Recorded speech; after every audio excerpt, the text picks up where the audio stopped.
ಇತ್ತೀಚಿನ ಸಂಚಿಕೆಗಳನ್ನು ಜಾಹೀರಾತಿನ ಕಿರಿಕಿರಿ ಇಲ್ಲದೆ ನೋಡಿ.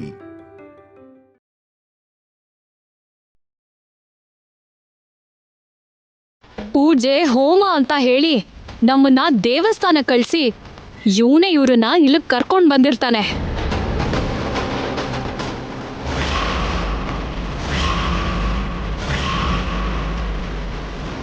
ಏನೋ ದೊಡ್ಡ ಪ್ಲಾನ್ ಮಾಡ್ಕೊಂಡೆ ಎಲ್ಲರೂ ಮನೆ ಒಳಗೆ ಬಂದಿದ್ದಾರೆ ಅನ್ಸುತ್ತೆ. ಇದೆಲ್ಲದಕ್ಕೂ ಕಾರಣ ಈ ಸತ್ಯನೇ ಆಗಿರ್ತಾನೆ.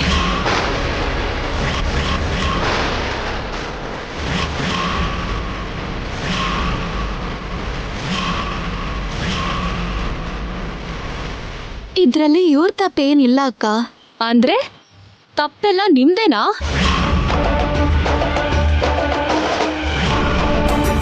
ತಪ್ಪು ನಿಮ್ಮಿಬ್ಬರ್ದಾ?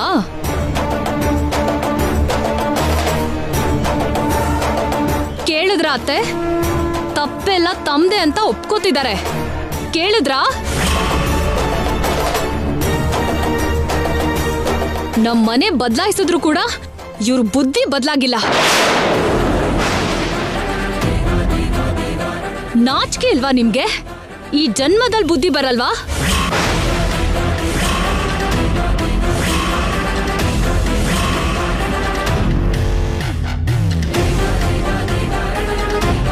ನೀ ನಿಜವಾಗ್ಲೂ ಮನುಷ್ಯನಾ? ಹೊಟ್ಟೆಗೆ ಅನ್ನೋನೇ ತಿಂತ್ಯಾ?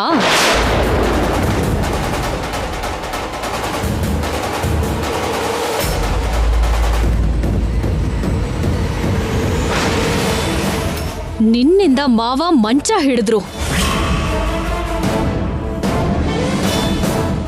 ನಿನ್ನಿಂದ ಮಾವ ಇವತ್ತು ಜೀವಂತ ಶವವಾಗಿದ್ದಾರೆ.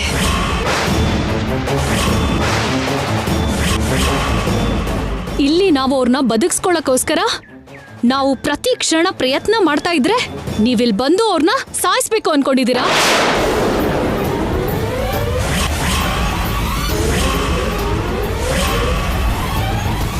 ಮನುಷ್ಯರನ್ನ ಸಾಯಿಸೋದು ನಿನಗ ಅಭ್ಯಾಸ ಇದೆಯೇನೋ, ನಮಗ ಅಭ್ಯಾಸ ಇಲ್ಲ. ಏಯ್, ಏನ್ ಹೇಳ್ದೆ?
ಏನ್ರಿ ನೀವೇನಾ?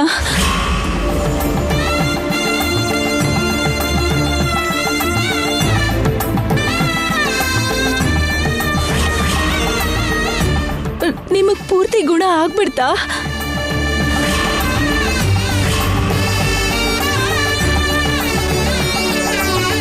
ನೀವೇ ಎದ್ದು ನಡ್ಕೊಂಡು ಇಲ್ಲಿವರೆಗೂ ಬಂದ್ರಾ? ನಿಮ್ಮಷ್ಟಕ್ಕೆ ನೀವು ನಡ್ಕೊಂಡು ಬಂದ್ರಿ ಅಂದ್ರೆ ನನಗೆ ನಂಬೋಕೆ ಆಗ್ತಿಲ್ಲ ರೀ. ಹೌದು, ನನ್ನಷ್ಟಕ್ಕೆ ನಾನೇ ನಡ್ಕೊಂಡ್ ಬಂದೆ.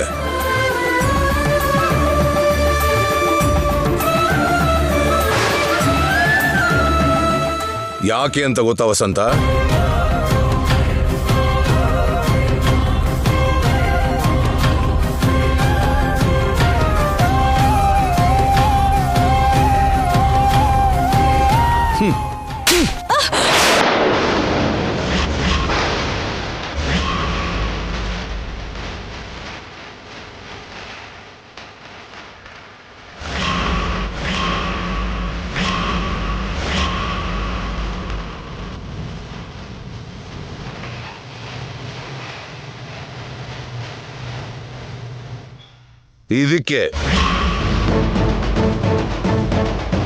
ಇದಕ್ಕೆ ನನ್ನಷ್ಟಕ್ಕೆ ನಾನೇ ನಡ್ಕೊಂಡ್ಬಂದೆ.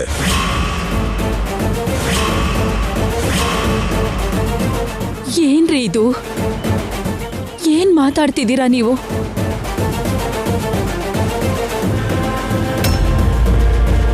ಮಂಚ ಹಿಡ್ದಿರೋ ನೀವು ಎದ್ದು ಬಂದ್ರಿ ಅಂತ ಸಂತೋಷ ಪಡೋ ಅಷ್ಟ್ರಲ್ಲಿ ನಮಗ್ ಒಳ್ಳೇದ್ ಮಾಡಿರೋ ಐಶ್ವರ್ಯ ಕೆನ್ನೆಗ್ ಹೊಡಿತಿದ್ದೀರಲ್ಲ. ಐಶ್ವರ್ಯ ನಮಗ್ ಒಳ್ಳೇದ್ ಮಾಡಿಲ್ಲ ವಸಂತ, ನಮ್ಮನ್ನ ಮುಳುಗಿಸಿದಾಳೆ.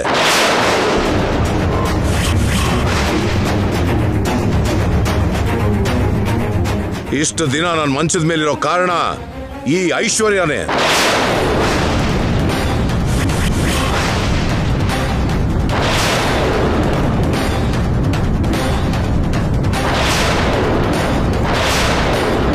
ಆವತ್ತು ನಾವು ದೇವಸ್ಥಾನಕ್ಕೆ ಹೋದಾಗ ನನ್ನ ದರ್ಶನಕ್ಕೆ ಬೆಟ್ಟದ ಮೇಲೆ ಕಳಿಸಿದ್ದು ಶ್ಯಾಮ ಅಲ್ಲ, ಈ ಐಶ್ವರ್ಯನೇ.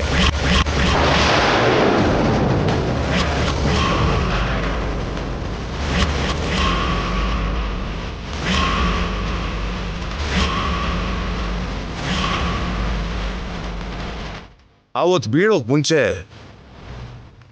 ನನ್ಗೇನೋ ಮತ್ ಬಂದಾಗಾಯ್ತು, ಎದೆ ಒಳಗೆ ನೋವಾಯ್ತು. ಅದಕ್ಕೆ ಮುಂಚೆ ಐಶ್ವರ್ಯ ಕೊಟ್ಟಿದ್ದ ಪ್ರಸಾದ ತಿಂದೆ. ಆಗ್ಲಿಂದಾನೆ ಏನೋ ಹೆಚ್ಚು ಕಮ್ಮಿ ಆಯ್ತು.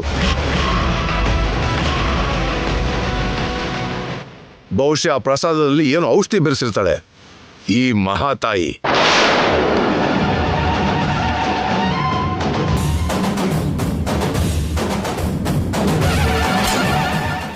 ಬಿದ್ದೋಗ್ತಿರೋವನ್ನ ಕಾಪಾಡೋಕ್ ಬಂದ್ಲು ಈ ಶ್ಯಾಮ.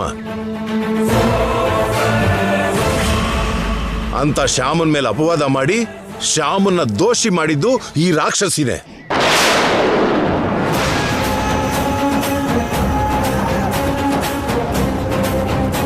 ನಿನ್ಗೆ ಇಲ್ದೇ ಇರೋದನ್ನ ಹೇಳಿ ಮನೆಯಲ್ಲಿ ಗಲಾಟೆ ನಡೆಯೋ ಹಾಗೆ ಮಾಡಿ ಅಖಿಲ್ ಶ್ಯಾಮ ಇಬ್ರು ಮನೆ ಬಿಟ್ಟು ಹೋಗೋ ಹಾಗೆ ಮಾಡಿದ್ದು ಈ ದುಷ್ಟಿನೇ.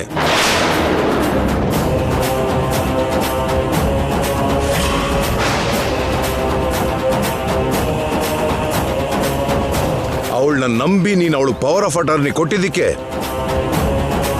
ತಲೆಮಾರುಗಳಿಂದ ಬಂದಿದ್ದ ಫ್ಯಾಕ್ಟ್ರಿನ ಅವಳ ಹೆಸರಿಗೆ ಬದಲಾಯಿಸ್ಕೊಂಡ್ಲು ಈ ವಿಶ್ವಾಸಘಾತಕಿ.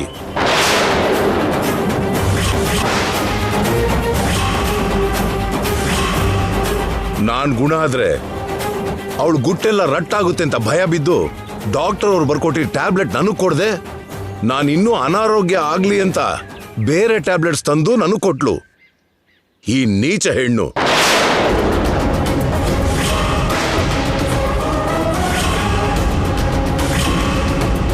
ನನ್ನ ನಾರ್ಮಲ್ ಮಾಡಬೇಕು ಅಂತ ಶ್ಯಾಮ ಡಾಕ್ಟರ್ ಆಗಿ ಬದಲಾಗಿ ಆಯಿಲ್ ಮಸಾಜ್ ಮಾಡೋಕ್ ಬಂದ್ಲು.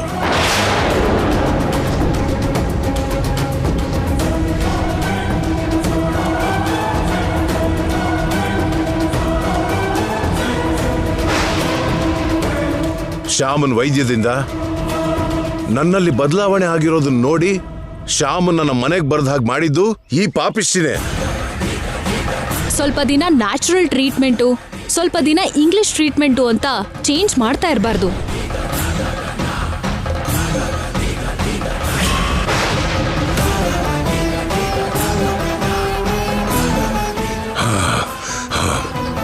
ಇಂಥ ಮೋಸಗಾತಿನ ದೇವತೆ ಅಂತ ನೆತ್ತಿ ಮೇಲೆ ಇಟ್ಕೊಂಡೆ.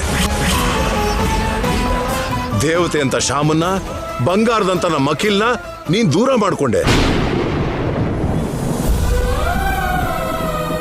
ನನ್ನ ಅರ್ಶನ ಕುಂಕುಮದ ಜೊತೆ ಆಟ ಆಡ್ತಾ ಇದೀಯಾ ಅಂತ ನನಗೆ ಪ್ರಜ್ಞೆ ಬಂದಿದೆ.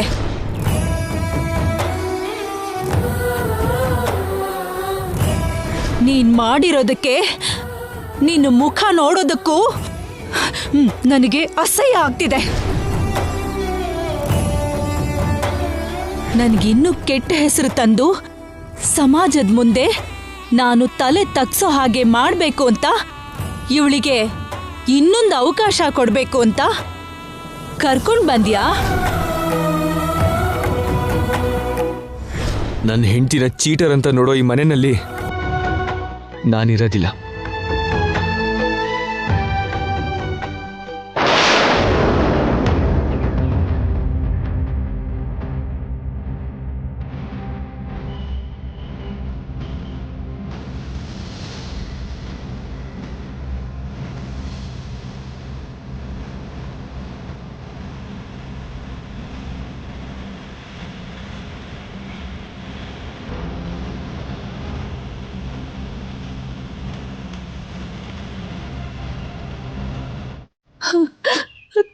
ಮಾಡಿಬಿಟ್ಟೆ. ನಿಮ್ಮಿಬ್ಬರ ವಿಷಯದಲ್ಲಿ ನಾನು ತಪ್ಪು ಮಾಡಿಬಿಟ್ಟೆ.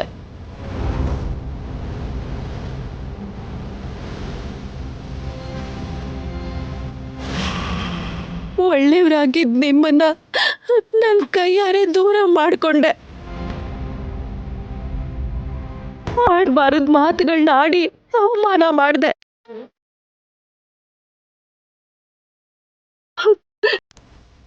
ದಯವಿಟ್ಟು ನನ್ನನ್ನು ಕ್ಷಮಿಸಿ.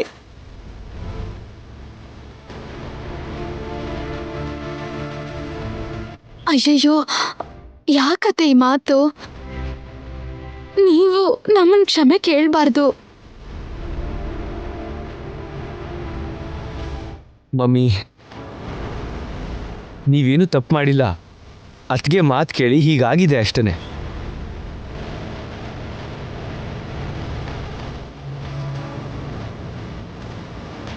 ನನ್ನ ಮಮ್ಮಿ ಯಾವತ್ತೂ ತಪ್ಪು ಮಾಡಲ್ಲ. ಇಲ್ಲ ಕಂದ, ಮಾಡಿದ್ದೀನಿ. 100ಕ್ಕೆ 100 ಪಾಲು ನಾನು ತಪ್ಪು ಮಾಡಿದ್ದೀನಿ.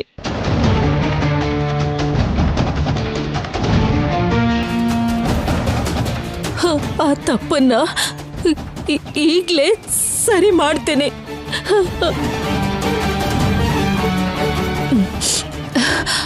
ಶ್ಯಾಮ, ನೀನ್ ಅತ್ತೆಯಾಗಿ ನಾನೊಂದು ಮಾತು ಹೇಳ್ತೀನಿ, ಮಾಡ್ತೀಯಾ?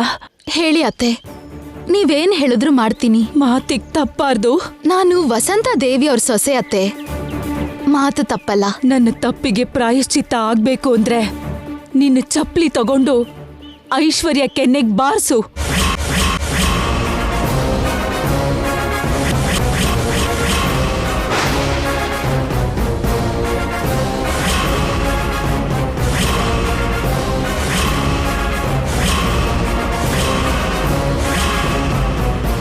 ಏನ್ ಯೋಚನೆ ಮಾಡ್ತಿದ್ಯಾ? ಹೊಡಿ. ಚಪ್ಪಲಿ ತಗೊಂಡು ಇವಳು ಕೆನ್ನೆಗ್ ಬಾರ್ಸು.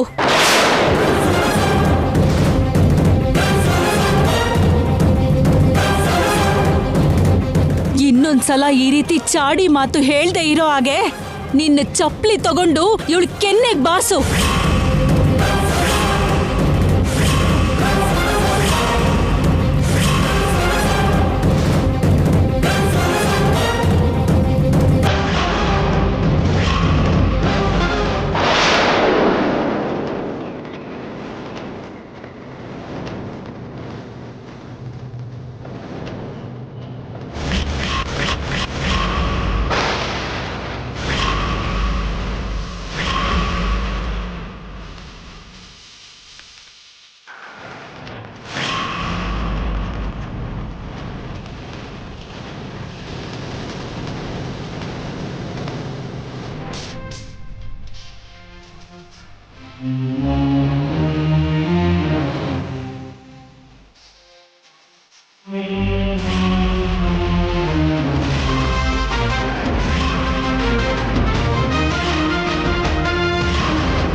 ಕ್ಷಮಿಸಿ ಅತ್ತೆ.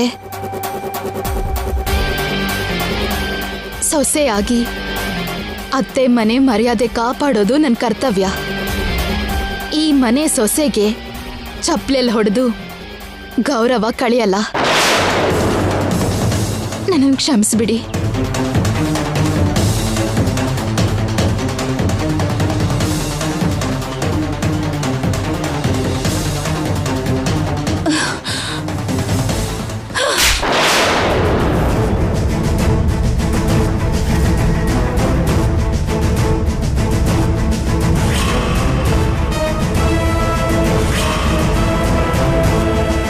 ಅದು ನನ್ನ ಸೊಸೆ ಅಂದ್ರೆ ಈ ಮನೆ ಸೊಸೆಗಿರ್ಬೇಕಾಗಿರೋ ಲಕ್ಷಣ ಅದು.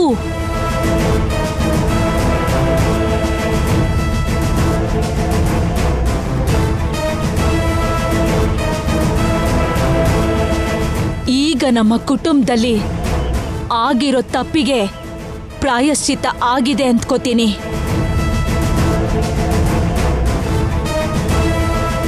ಇಲ್ಲ ವಸಂತ,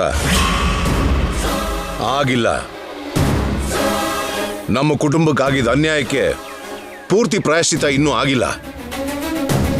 ನಮ್ಮ ಕುಟುಂಬನ ಛಿದ್ರ ಛಿದ್ರ ಮಾಡಿದೆ ಐಶ್ವರ್ಯ. ನಮ್ಮ ಕುಟುಂಬದಿಂದ ಹೊರಗಡೆ ಹೋದ್ರೇನೆ ಪೂರ್ತಿ ಪ್ರಾಯಶ್ಚಿತ್ತ ಆಗೋದು.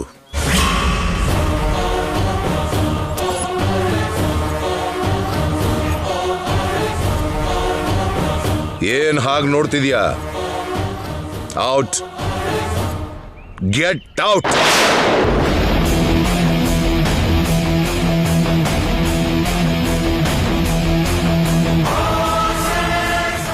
ಏನ್ ಗೆಟ್ ಔಟ್?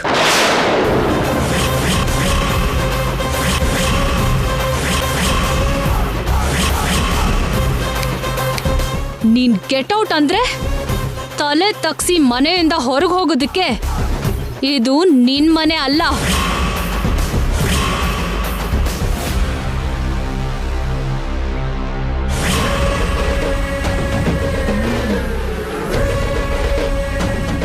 ನಮ್ಮಪ್ಪನ್ ಫ್ರೆಂಡ್ ಮನೆ.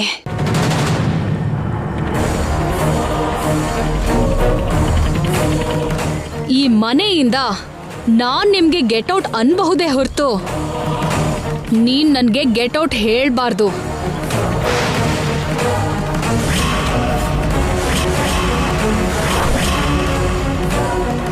Out, get out.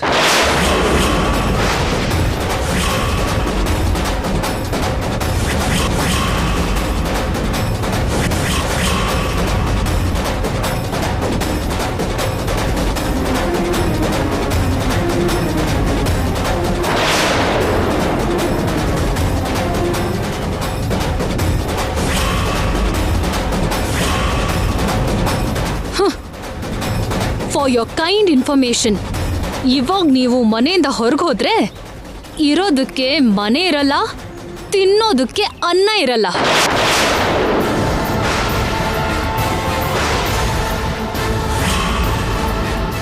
ಫ್ಯಾಕ್ಟ್ರಿ ಜೊತೆಗೆ ನಿನ್ನ ಹೆಸರಲ್ಲಿರೋ ಆಸ್ತಿ ಅಲ್ಲ ನನ್ನ ಹೆಸರಿಗೆ ಬದಲಾಯಿಸ್ಕೊಂಡಿದ್ದೀನಿ.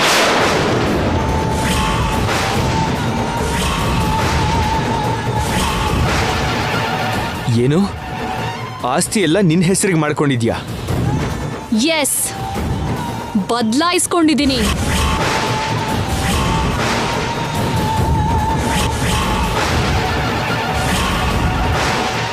ನೀನ್ ಇಷ್ಟ ಬಂದಂಗೆ ನೀನ್ ಮಾಡಿದ್ರೆ ಸುಮ್ಮನೆ ಇರ್ತೀನಿ ಅಂದ್ಕೊಂಡ್ಯಾ? ಸುಮ್ಮನೆ ಇರ್ದಿದ್ರೆ ಏನ್ ಮಾಡ್ತೀಯಾ? ನಿನ್ ಮೇಲೆ ಚೀಟಿಂಗ್ ಕೇಸ್ ಹಾಕ್ತೀನಿ. ನಿನ್ನ ಅರೆಸ್ಟ್ ಮಾಡಿಸ್ತೀನಿ. ನೀನ್ ಮಾಡಿರೋ ಮೋಸನೆಲ್ಲ ಸಾಕ್ಷಿ ಸಮೇತ ಪ್ರೂವ್ ಮಾಡ್ತೀನಿ. ಅಗತ್ಯ ಬಿದ್ರೆ ಸುಪ್ರೀಂ ಕೋರ್ಟ್ವರೆಗೂ ಹೋಗಿ ನಿನಗೆ ಶಿಕ್ಷೆ ಆಗೋ ಹಾಗೆ ಮಾಡ್ತೀನಿ. ಆವೇಶ ಪಡ್ಬೇಡಪ್ಪ.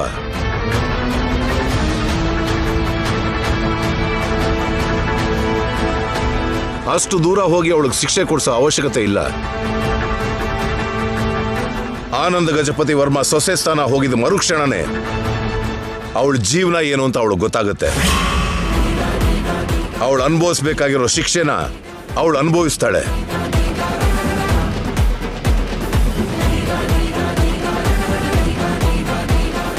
ಅಮೆರಿಕಾಯಿಂದ ಅರುಣ್ ಬಂದಿದ ತಕ್ಷಣ ನಡೆದಿದ್ದೆಲ್ಲ ಹೇಳಿ ಅವಳು ಮುಖದ ಮೇಲೆ ಡೈವರ್ಸ್ ಪೇಪರ್ಸ್ ಬಿಸಾಕಿದಾಗ ಆಗ ಅವಳ ಭವಿಷ್ಯ ಏನು ಅಂತ ಅರ್ಥ ಆಗುತ್ತೆ. ಅನುಭವಿಸ್ಬೇಕಾಗಿರೋ ಶಿಕ್ಷೆನ ಅನುಭವಿಸ್ತಾಳೆ.